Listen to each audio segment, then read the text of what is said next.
আমরা এমন একটা পৃথিবী চাই যে পৃথিবীতে শুধু মানুষ না,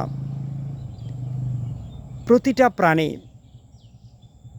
স্বাধীনভাবে নিরাপদে জীবনযাপন করতে পারবে, যেখানে থাকবে না কোনো সংঘাত, থাকবে না কোনো যুদ্ধ, থাকবে না কোনো নৈরাজ্য। আমরা যে যে ধর্মের অনুসারী হই না কেন, সবাই নিজ নিজ ধর্মকর্ম আমরা পালন করার চেষ্টা করব। আমরা এক ধর্মের প্রতি অন্য ধর্মের তারা শ্রদ্ধাশীল হব। আমরা দল মত নির্বিশেষে সবাই সবার প্রতি শ্রদ্ধাশীল হব, সহনশীল হব। আমরা অন্যের সমালোচনা না করে আত্মসমালোচনা করব, আত্মশুদ্ধির চর্চা করব। আমরা একটি সুন্দর সমাজ বিনির্মাণ করতে চাই, একটি সুন্দর দেশ বিনির্মাণ করতে চাই, একটি সুন্দর পৃথিবী বিনির্মাণ করতে চাই। আর এটা তখনই সম্ভব যখন আমরা সবাই মিলেমিশে একযোগে একাত্ম হয়ে কাজ করব।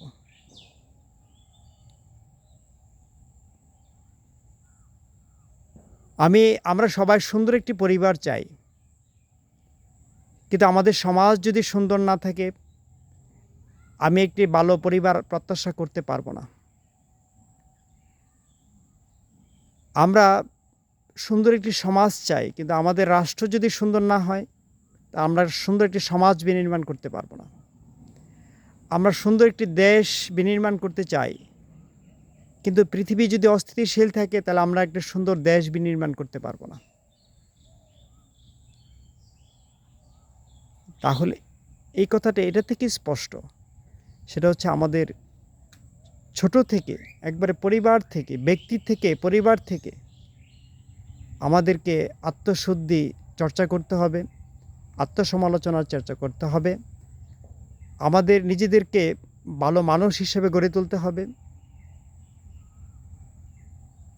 এভাবে প্রত্যেকে যদি আমরা চেষ্টা করি, তাহলে আজ হোক কাল হোক আমরা একটি বাসযোগ্য পৃথিবী ইনশাল্লাহ পাব।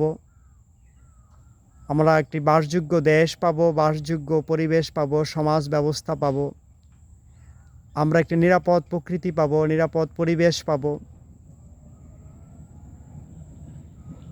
আমরা আমাদের নিজেদের স্বপ্ন পূরণ হবে, আমাদের ভবিষ্যৎ প্রজন্মকে নিয়ে আমরা যে স্বপ্ন দেখি, সেই স্বপ্ন বাস্তবায়ন হবে। যাই হোক, একজন ক্ষুদ্র মানুষ হিসেবে এটাই সকলের প্রতি আমার একটা অনুরোধ, আমরা নিজ নিজ অবস্থান থেকে যেন আমরা পরিশুদ্ধ হই, নিজ নিজ অবস্থান থেকে যেন আমরা একজন ভালো মানুষে পরিণত হওয়ার চেষ্টা করি।